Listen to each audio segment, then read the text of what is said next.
Iran Israel युद्धाने खाद्यतेलाच्या दरात उसळी. जगभरातून मागणी वाढल्यानं घाऊक बाजारामध्ये तेलाच्या किमतीत 3 ते 4 रुपयांची वाढ.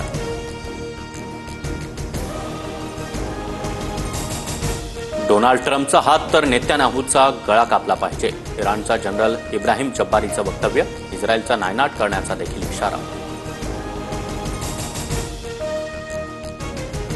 माळेगाव साखर कारखाना निवडणुकीचा आज निकाल. थोड्याच वेळात मतमोजणीला सुरुवात होणार.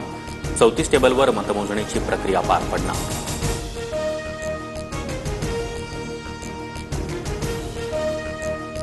भास्कर जाधव यांची पक्षातील बडव्यांवर पक्षाच्या बैठकीत टीका. निवडणुकीत उमेदवाराला एबी फॉर्म देताना विचारात घेतलं नाही.